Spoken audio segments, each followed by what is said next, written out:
Let's do this. Yeah. Hey, Alex. How's it going, man? I'm good. I'm excited. Yeah. There's a few people joining. I think I'm gonna post on social as well for to get some more people, but I'm excited to be here with you. Yeah. Same. I hope somebody joining brings snacks because I'm hungry. Where are you right now? I'm in Paris. In Paris. Yes, I came back after the Olympics. It's definitely a little better now. It was very busy during the Olympics. What about you? Where are you calling me from? I'm in LA. LA, it's like 8 a.m. Just took a beautiful walk. It's like finally not terribly hot. So I'm loving it. So you just got married. Congratulations. I saw the photos and the wedding looked beautiful. Yes, I did just get married, and I'm just really not used to wearing a ring, so I keep taking Yeah, it off. yeah. It's quite fun. I'm still not used to it. It's been like 4 years. We got a fun crowd. Amazing. But I'm super excited. I think you've got a lot of good content today. Okay, I know the title, but like, walk me through this. What are we going to talk about today? Let's get some people excited, and then we can dive into it.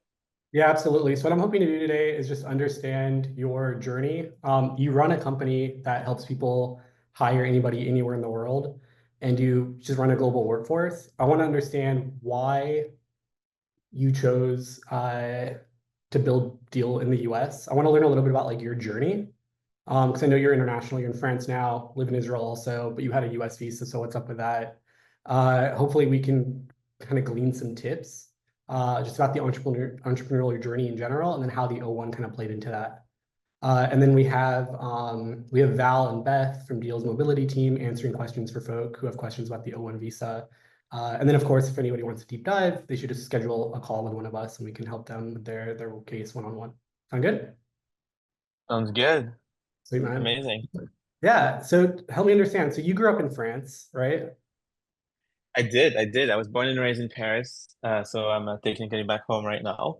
And then, pretty early on, I think like a lot of people, I wanted to try myself abroad and kind of go around the world a little bit. So I did my BA in Israel. I did my master's in the US.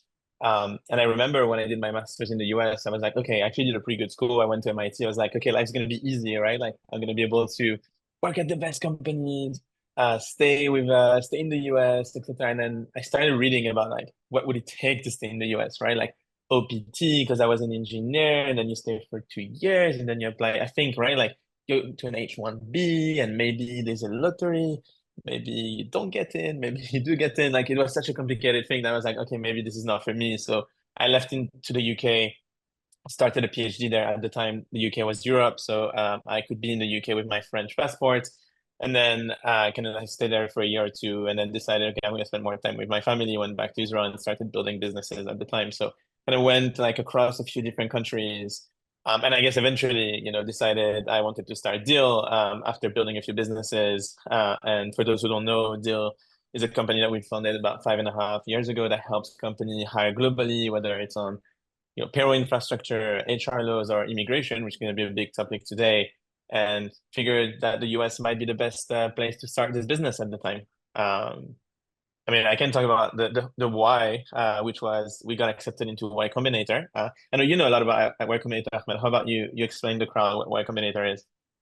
Yeah, for sure. So YC or Y Combinator is a popular accelerator. So you can think of it as like a university for startups. So founders who want to take their business to the next level really, really fast apply to join YC, and they get a lot of resources and funding to do that. But Alex, there's a lot of different accelerators. Why did you choose Y Combinator? I mean, if you're in the startup space, I think a lot of people here are in the startup space. Yeah, Y Combinator is kind of like the marquee accelerator, right? Like the one that everybody knows about, everybody really rates, and is the type of experience me and Shuo, my co-founder, wanted. To be honest, when we got into ICU with our idea, we didn't really know what we wanted to do. We just knew we wanted to build. And For better or for worse, for me, it was like a step in the journey. We're like, okay, like this, let's go into YC. This is how you build a great company. I don't think this is how you build a great company, but it's definitely a great accelerator towards building a great company for many, many reasons. And obviously, I believe at the time being in San Francisco really helped us, being in the Bay Area really helped us shape ourselves towards like wanting to build a big business, understanding what type of people end up starting large businesses. And it was super helpful at the time. So the combination of obviously money to fund our ventures. This is what accelerators do as well, right? They give you some funds. I think there's a couple great others like Techstars, but YC gives you funding and they make you move to the Bay Area. They were in person at the time, which was a great catalyst to start our business and be very focused. Awesome. And how did you come up with the idea to help companies hire anybody anywhere in the world? Yeah, so I mean, it kind of comes down to what we were doing at Deel and my sorry, what I lived through during my time, right? Like when I started, like I was telling you, out of MIT, I was like, of course, it's gonna be super easy for me to work for the best companies in the world, right? Like, of course, it's gonna be easy for me to get a visa and get stuff done, but it really wasn't, right? It wasn't that trivial. And I remember some good friends of mine went back home to Albania, Croatia, and other countries, and then we were kind of like all in the same bubble. If you're not in Santa Monica or in Mountain View, you're not working for the best companies in the world. Santa Monica has one of my favorite companies. That's why I said Santa Monica, by the way. But like, you're not working for the best companies in the world, so you're like quote unquote doomed.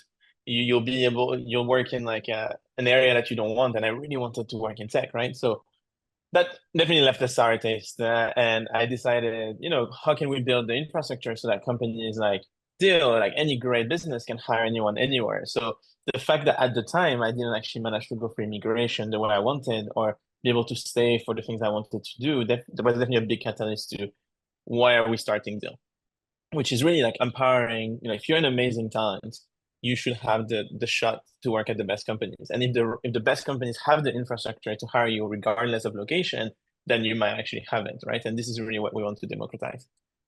Very cool. And why the US? Why did you choose to come to the US to build it? Was it for Yeah, I YC mean, or was there anything else? I think it's a mix of things. I think for most people, at least for international funders like me, like when I think about the Bay Area, it to me it represents startups, right? Like you think about San Francisco, you think about the mindset, you think about the great companies that were built there. So yeah, I think to me when I thought, at least at the time, about San Francisco, I was like, hey, like if you want to build a successful business, it has to be there, right? Like this is where you must go. Debatable today, we can talk about this later, but at the time it definitely was my mindset. And I think like every young entrepreneur is like you come in with dreams and you're like this, there is magic in the air there, right? Like this is where you need to make it. And then if you combine this with obviously like, Y Combinator being in person and actually being there, it made a lot of sense, right? Like it was like, okay, all stars are aligning for us to start a business. Little did I know how complex would things be and how the story would play out. But at the time, it felt like, hey, like this is where we need to be. And at the time, since we're talking about immigration, definitely did not figure out my visa at the time. I went on an ESTA for better or for worse, which only enabled me to stay there for a couple of months and not work. But thankfully, once it was not work, right, it was educational and a lot of fun. But that was definitely something I had to figure out later on. Yeah, you preempted my question. I was going to ask what kind of visa you use. So ESTA is actually one of the most popular options that founders use to come uh, to join YC or Techstars or any other accelerators. And it's great. If somebody's eligible to come to the US on ESTA, they fill out a quick form online. It takes like 72 hours or so to hear back from the government. They can hop on a plane and just show up without having to make any appointments at the consulate or anything. But you are limited in how long you're able to stay. You can only stay for a max of 90 days. You can't extend beyond that, and that actually runs into issues when you consider that like programs last longer than 90 days. Um, so you came to build. Did you think you were gonna? I mean, you live between France and Israel now. Like, did you ever think you were gonna stay in the U.S. long term? And Yeah, I if mean, why did go for you it. why not just keep using ESTA? Um, I think life throws off curveballs. Today, I'm a bit more between Dubai, Tel Aviv, and Paris, as you mentioned. Um, a few things. One, I didn't know what deal was going to be and where it was going to be. And obviously on the ESTA, I couldn't stay as long as I wanted. And I couldn't also work in the country. An ESTA is not a work visa, so I wasn't able to work in the US. And, when you think about where deal was very early on, investors, my plans was definitely to be more in the US, right? Like this is where I plan to be. And probably I'll spend more time as well in the future. So I think the fact that one, I need to figure out the right situation, the right infrastructure, the right visa to be able to do that. Second, the fact that the visa that I came in on after that and got, and we'll talk about this, the O-1 visa was definitely much more accessible based on how strong the potential application can be, which worked out for me really well. And the fact that I thought I was going to build it there. COVID came in the middle, and then I kind of got comfortable being home, so I never really made it back. Like, kind of aligned everything, right? Then my take was, well, if there is one visa that can help me be in the country and work, I want to make sure I have that in my back pocket. Whether or not I decide that I want to stay is a different reason, is a different story. But at the time, at least, I was very convinced that I wanted to be in the US, right? So it felt, and maybe things have changed. I don't think so. You're the expert here, so you can walk us through that. But it felt like getting my O-1 visa, which at the time was with Legalpad, the company that eventually joined Deel and is this company today, felt like the right move, depending on what I was going to do. And optionality is always something I like to have. Yeah. Well, I can definitely empathize with getting comfortable at home. I moved back to LA during the pandemic and stayed. I don't think I'm going anywhere.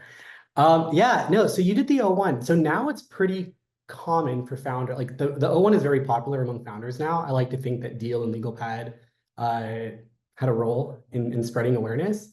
But in 2019, not a lot of founders were applying for the O-1. So how did that end up on your radar?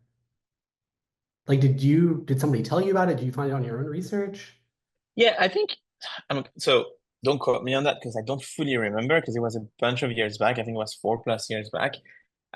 First of all, like when I heard about like, okay, how do I stay in the US? I think there was an entrepreneur, and I think there was an investor visa at the time. Not super Hmm? well rounded on this, but maybe you can give us more data on this. I think there was the B1 visa, but if it was a B1 visa, it's a business visa and it's from a company from abroad, and you can't really work in the US, so there's a limit of time that you can be there. I think after that, you should unpack all of those so that I don't say Yeah, anything for silly. sure. But and then the last one I heard was that O-1 visa, and for me, it was, the concept and the way it was described to me, it's for exceptional people. And transparently, even today, I don't think I'm exceptional, but definitely at the time, I was like, I don't think I will ever meet those criteria. Like, this doesn't make any sense to me. Like, for me, it was always like big stars, big athlete, right? Like, this is the only way to get into that visa. So I think the other thing I was thinking through is potentially like get an H-1B in the US through our own company, but also that's a complicated process. And I believe there's a lottery around this, and you should definitely unpack all of this after.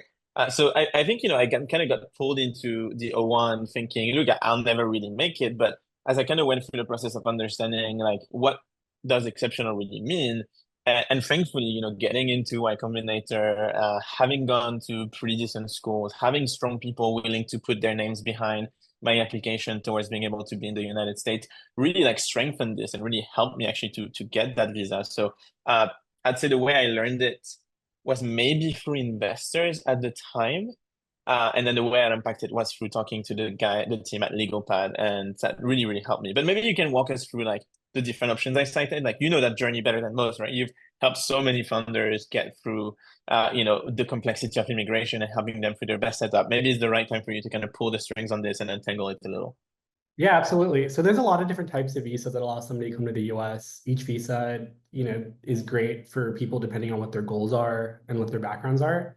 So you came to the US to do YC on ESTA, which again allows people to come to the US for up to 90 days at a time. They can attend business meetings, they can go to Disneyland, they can go on vacation with their friends, but they can't legally work while they're here and they can't extend their stay. And so, somebody who comes to the US to do a program on ESTA will usually have to leave at some point in the middle of the program, go to their home country for a couple of weeks to reset the 90-day clock, and then come back to finish up the program. Um, for folk that aren't eligible for ESTA or folk that, plan ahead and want to stay in the country a little bit longer, they can apply for that B1, B2 visa that you mentioned earlier. So that's the standard visitor visa that also lets people come attend meetings, go to But vacation. can you work? I don't remember if you can work on the B1 B2 visa. You can't legally work. So there's like a gray area around like what you're allowed to do. And if anybody watching this just Google's B1, they can look at the travel, the State Department's website explaining it. But yeah, you can attend meetings, you can like negotiate contracts, you can attend a conference or trainings, but you can't like build while you're here. And so Mm. that's why somebody who wants the ability to either visit America more often and for longer periods of time compared with ESTA or a visitor visa, or who actually wants to stay in America should look at applying for a work visa. So I'm going to go through a few really high level right now, but then for folk at home watching this, my colleagues Valerie and Beth are in the chat right now. They're going to be able to answer any questions, and they're also going to drop links where you can schedule calls with me or somebody from the team to kind of walk through your specific scenario. But yeah, lots of different types of work visas. You mentioned the investor visa earlier. That's called the E2, and that's where as a French citizen, you could invest a substantial amount of money into a U.S. business. and then come to America to work for that business, which is great if you want to open up like a restaurant or a consulting firm or something like that. But it's not really great for a company that's going to be VC backed, because the second that your company drops below like 50% French ownership, or whatever your E2 eligible citizenship is, you no longer become eligible for the visa. So it's tied in terms of like ownership. Plus, you have to put up your own money before you can apply for the visa. So we find is that most founders prefer the O-1, which is a visa that you applied for. Uh, and the primary reasons are there's no minimum salary requirement that a founder has to pay themselves outside of local minimum wage laws. The initial visa is valid for 3 years and then can be renewed indefinitely. It is a great jumping off point for a green card. There's no lottery. You mentioned the H-1B lottery earlier. That's a really painful process for a lot of folk coming to the US. By the way, Um, I have a lot of friends that actually lost their visa, no, with the lottery process.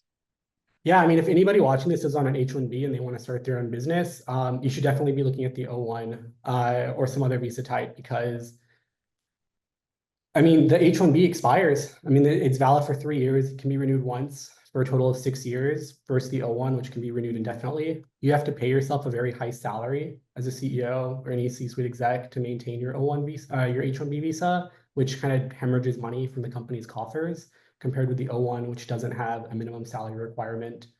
And then, of course, the H-1B requires a lottery that happens once a year. So for folk applying for the H-1B lottery, they're going to enter their name in March, find out in April whether they're selected, and they can't even start, if everything goes well, until October of next year. Mm. Versus the O-1, where there's rolling applications. So Alex, you mentioned that your investors brought the O-1 up to you.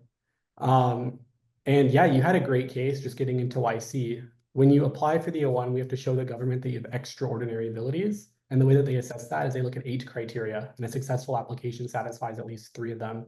In our experience, getting into a top tier accelerator like YC tends to satisfy the membership criteria, where the government wants to know if you've ever joined an organization where you've gone through a very selective process to become a member. So when I talk to folk that are interested in building a business in America, I often ask them, well, are you planning to raise VC? Are you applying to any accelerators? Uh, and the funny serendipitous thing about this conversation is that YC actually just announced that they're going from 2 batches per year to 4, which would make it a lot easier for folk. So I have to ask you, what tips do you have for people that are applying to YC right now? Definitely shouldn't get into YC just to get a no one. That's not the goal. Yeah. You should try try well, actually, one of my YC partner who's not there anymore, which I love, it's actually he was even at my wedding. Told me very early on, people get this wrong. You don't get into YC, you get funded by YC, and this is a very big distinction, right? Like the thing is because YC is very uh, angled towards young entrepreneurs coming out of school wanting to build businesses. They have that optic that YC is kind of like a school that helps you build companies. I think in many ways they definitely help you frame, understand a lot of things, and build the right ecosystem for you to be in the right setup and get the best outcome possible. But you don't get into YC; you get funded by YC, right? Like they're acquiring a part of your business so that you can really create something big. Um, obviously, I think YC is a great experience for many people, specifically very early stage.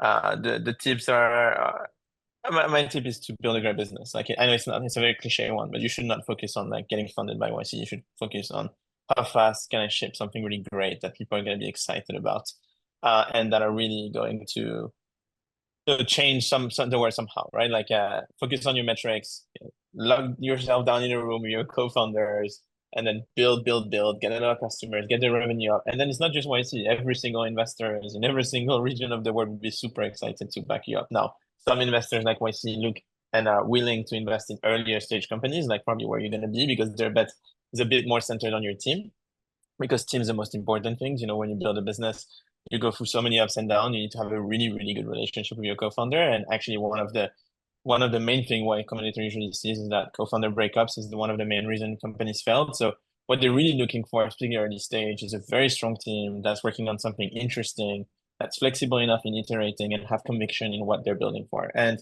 actually, we got into YC on our second or third try. We didn't got funded by YC in our first try, right? So well, on different companies. It was the first try for Deel itself, but on different companies, I definitely tried before. So perseverance is also very important, right? It's not because it hasn't worked out the first time that it won't work out the next time. What you want is a lot of grit, right? I'm 6 years in at Deel, still so much I want to build, but you need grit. This thing is hard, and it's going to be there for a long time. So this is what you should show. Very authentic, super good team, excited to build, that has a lot of grit for sure. Nice. Yeah, that's actually a really good distinction. And because you brought up investors, one question that comes up a lot when I talk to founders is they want to come to the US because this is where they want to build their business. And they do want to raise money. Um, and there's kind of a chicken or egg problem that they have because on the one hand, investors want them to be able to be in the US so that they can build their business and meet their customers and they want to protect their investment. On the other hand, for a lot of folk, raising venture capital helps them strengthen their O-1 or other visa application. So you need the funding to get the visa often, but you need the visa in order to get funding. So how would you recommend that folk approach these conversations with VCs? Yeah, I'm not sure this conversation makes sense, to be honest. Because most of the people I've always talked to that have a business that is VC backed, like first, not every business is VC backable, right? Like when you take money from venture capitals, the expected outcome is very fast growth, very big outcome, right? Like that's so, first, I wouldn't raise money unless I really would believe that my business is a backable business. And if I do think there is and I'm raising money and my investors want me to move into the US, I think typically it's pretty aligned, right? Like no one is gonna say, I'm only wiring your money when you cross the border. Until you cross the border, you're not getting that money. Maybe you've seen more of those cases than me, but I haven't seen that case just yet. Yeah, I mean, the conversation comes up a lot. Obviously, I'm not in the room between these folk and their prospective investors, but people do ask this question a lot. Another question Yeah. people ask a lot is that one of the criteria for the O-1 visa is media coverage. So the government wants to know if there's any press that mentions your name or your work.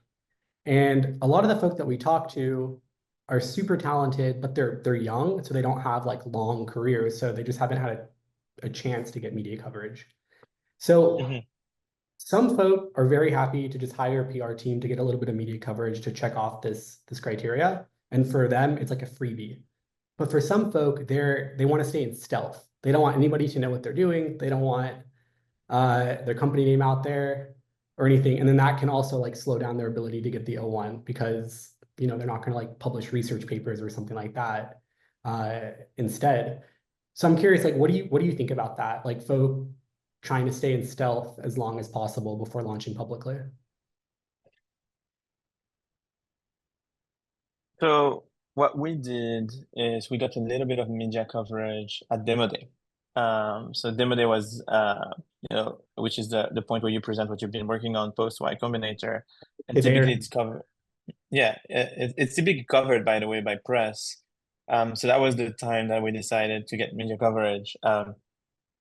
I'm not 100% sure a small business really get media coverage. Like, I don't think it would have worked out for us. Maybe you can pay to play a little bit and pay for a couple articles here and there to make it happen.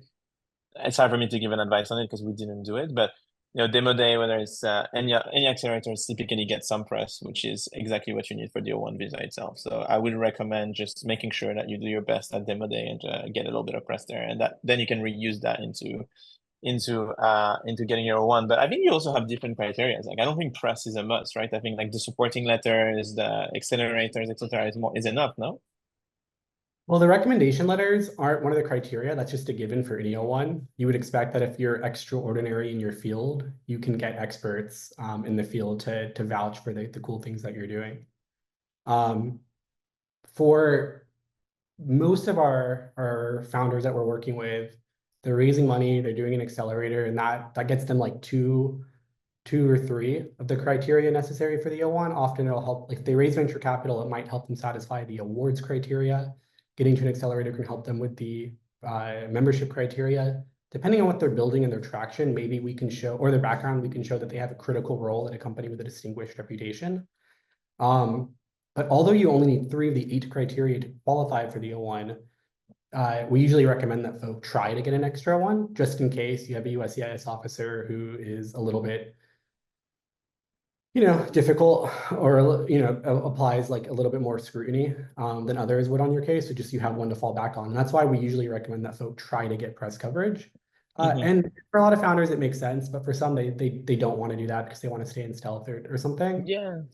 And there's other criteria like being paid a high amount for your salary for your role, which again, like you're dependent on other people to pay you a lot of money. If I'm applying for an O-1, I'd have to have kind of an awkward conversation with my manager and be like, hey, can you pay me a lot for my title so that I can quit and go start my company? It's a little tricky. And then there's things like getting invited to judge events like hackathons or pitch competitions, which not everybody can do, or it takes time away from what they're Mm. building. And then finally, authorship for people who are publishing like research papers or articles or thought pieces, things like that, which again, like doesn't make sense for everybody to do.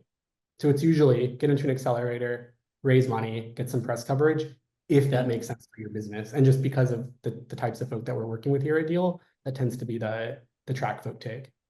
Yeah, I mean, I tend to be pretty rough on the whole stealth thing. Personally, I think when you're an early stage founder, and unless you have like groundbreaking technology, and 99.99999% of businesses don't, uh, Mhm. you know, what I've learned the hard way is when you're an entrepreneur and you're launching your product for the first time, but maybe your mom, no one gives a shit. Right. So even if you get a little bit of press, no one's gonna notice, no one's gonna care. So if this is what helps you get the right infrastructure to be able to move into the US and potentially change your business, then I think it's the right thing to do. Yeah, absolutely. So changing gears just a little bit. So you found out about the O-1. You knew you wanted to stay in the US for a while, and grow Deal here for why didn't you work with a traditional law firm? Like, how did you come across Legalpad? And yeah, why did you work with them instead of like Cooley or some other like top tier firm? Yeah, I mean, I have a lot of love and respect for the guys at Cooley. Actually, I talked to another lawyer at the time. I don't remember their name, and I remember them sending me a like huge document to fill out. Um, and I remember opening it up, and I was like, "No way, I'm not doing this. It's just not happening." And then when I was, I think I was comparing at the time that law firm with the legal pad team.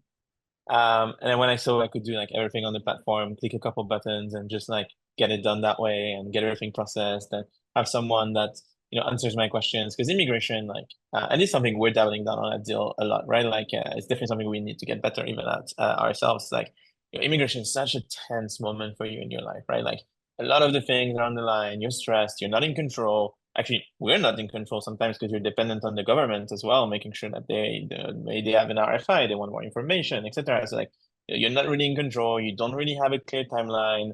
And at the time, I remember getting a meeting at the consulate was very complicated. So when it comes to this, like I wanted to have someone that I felt like had trust. I wanted to have someone that had some empathy in terms of what we were doing and what I was trying to achieve, and had dealt with similar scenarios. I think founders are pretty demanding and pretty tough. I am. And I think it takes a specific type of customer support, a specific type of infrastructure to support founders that really want to get that O-1 visa. So I think all of the dots kind of line there. And again, I'm sure that lawyer would have been a great partner, but when I saw the type of work that was required versus being able to work with people that have automated a lot of the process and really helped me get through this really fast, because I was, through YC, it's a very busy time preparing for demo day, super stressed about what I was building and hoping all the efforts I was putting would eventually go somewhere, right? Like I had a lot of things to worry about. Filling documents was not one of them. So, that automation, that infrastructure, which paid out, right? Like it actually worked out. I got my O-1. I was super happy. Is something that I was really looking for. How did you go from getting your O-1 with Legalpad to deciding you wanted to acquire Legalpad? Hey, that's a whole different Usually conversation. people just leave a nice review usually. No, look, I think my take is pretty simple. It's like deal with helping all companies be able to hire globally. So as a founder, I got my O-1, I have my HR system. I actually ourselves, right today, we're 4,500 people in one platform. Being able to like accompany myself into the journey of building a company was something that was super important. And I mean, the first stepping stone of my career was getting my O-1 in order to build my business and grow the business and hire people further and be in the US in order to make this happen.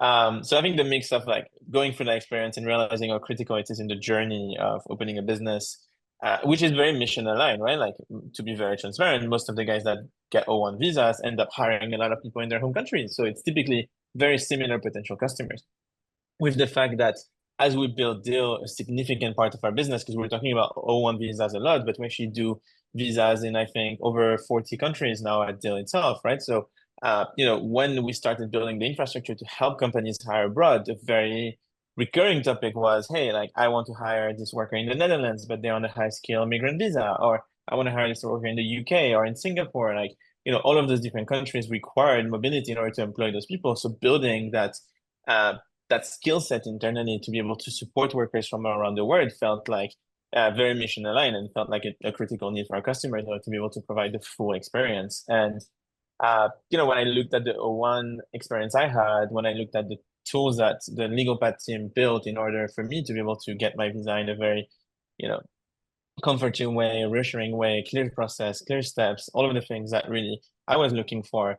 I felt like they were the right team to help me build the next phase of the business. And, although if you look at it from a very pragmatic perspective, immigration now is becoming a significant part of the deal, maybe not at the time, but if you look at how the business, can't exactly share all of the numbers, but you were there through this, right? Like when we acquired Legalpad, we're like, 10x the business that we were compared to when that acquisition happened, right? Like 2-ish years ago, maybe 2.5 years ago, right? So it's been a very good acquisition. We've learned a lot. We helped so many people, whether it's founders getting their O-1 visas in the US and walking them through immigration. Actually, someone wrote to me this morning um, telling me they're now getting their fourth visa through Legalpad.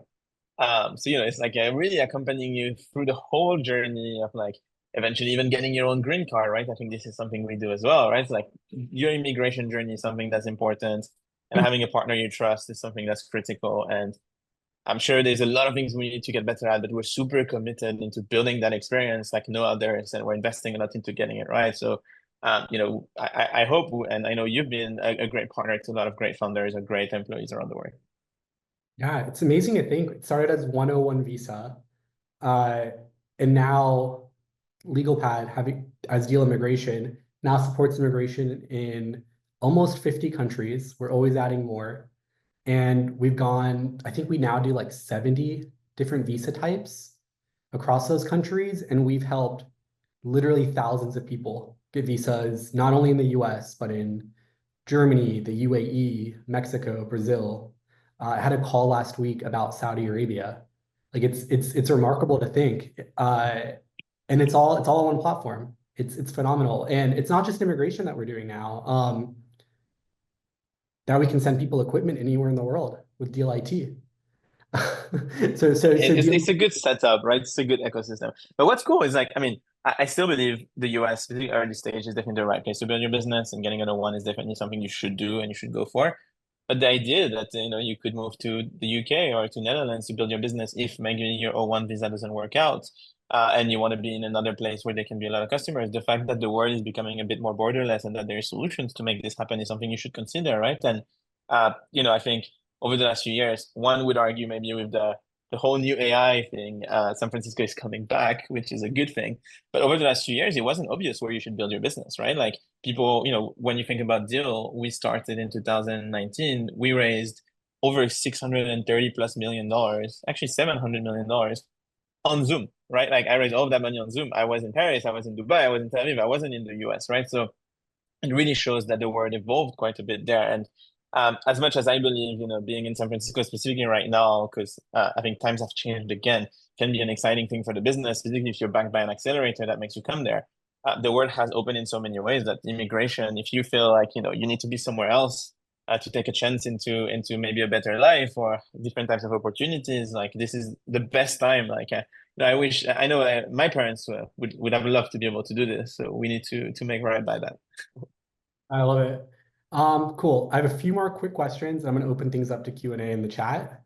Go Um, for it. how should founders pay themselves in the US? This is a good question. What stage? When? Let's say the folk that are coming out of demo day this week. I think you should. It depends on you. The thing is that this is a very biased answer. First, it depends on your living condition, right? Like not everybody's in the same situation. Do you have savings? Do you not have savings? Do you have a family? Do you not have a family? How old are you? There's a lot of things like how much do you actually need? A lot of those questions need to be answered in order for you to have a good answer. If you take my situation, which was, I had made some money from past employment or past ventures in the past. I was 25 years old, single, didn't really have, a lot of expenses. So I barely paid myself until like, maybe 1 year into the business where I went from maybe covering rent, which was me and my co-founder living in the same apartment and working from there, into maybe paying myself $2,000 a month and then eventually growing that over time. I think this is the right thing. Now, if you have a co-founder or yourself have a family and you need to, sustain, I think sustain is the right word, but you need to make sure that everything is working out, and you don't have to worry about money every day as you're building and be, too worried about this, then you should pay yourself what you think is the bare minimum you need in order to be able to live. And it is not 300K like I've seen some founders do, or 200K. You can live with a lot less, and you should keep as much money as you can inside of the business, because at the very beginning, making sure you have as much money in the bank possible is super critical for so many reasons. One, it gives you infinite runway. Second, when we raise our Series A, we'd raised a $4.2 million seed. We came into our Series A having spent $200,000 or $300,000 after running the business for 2.5 years and growing significantly, or 2 years and running significantly, and actually 1 year, and growing significantly. And the fact that we actually had most of our money in the bank and we're not burning that much helped us get a significantly higher valuation than when you're burning a lot and you don't have any choice. You actually need to raise money. So being super close to your money early on, spending what you need, being thoughtful in how you spend, like thoughtful frugality is super, super crucial in order to get to the next stage. So pay yourself what you need to live and be very honest with yourself, what you actually need, and this is what you should do. This is my take, regardless of your situation. This is my take on it. Awesome. Thanks. So I think at this point, let's open things up for Q&A. You said Uh, I have a bunch of questions. I guess you didn't have that many, yeah? we can do it. If No, you no, could, I'm kidding. I'm kidding. no, yeah, you can get it. If you could go back and give yourself one piece of advice at the start of your entrepreneurial journey, what would it be? So you're not talking immigration, you're talking general right now. Yeah. One piece of advice. Huh. So not buy Bitcoin, right? Something else. The thing is, like, I think most of the mistakes we made for my entrepreneurial journey is kind of what shaped Deal to today. So I wouldn't really change anything, but maybe I would, tell myself to just like keep going and things will figure them out. Before Deal, I did build eventually one decent business from a generation of revenue perspective, which was good for me because I went from being at school into generating a bit of money. But I'd say my first venture, two, three ventures, which was a lot of me trying, we're not successful, right? And I think going through that pain of like launching a B2C business and sticking to it for way too long, where it never really got to where I thought it was going to be, or trying a lot of different things, although it was I'd say an okay failure. I think I wouldn't do it any other way. I think those times were necessary. So I'd say keep building, keep shipping, just put your heads down and things. I mean, I'm very biased, but I think strong entrepreneurs, people that work really hard, eventually make it. Like this is my take on it. They make it one way or another. Maybe they won't make it to build $1 trillion company, but everyone I know who cares, works hard, eventually makes it.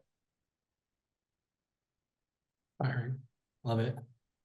So let's see, Gerald Lohman here in the chat just asked, how do companies coordinate relocation for employees from their home country to the US?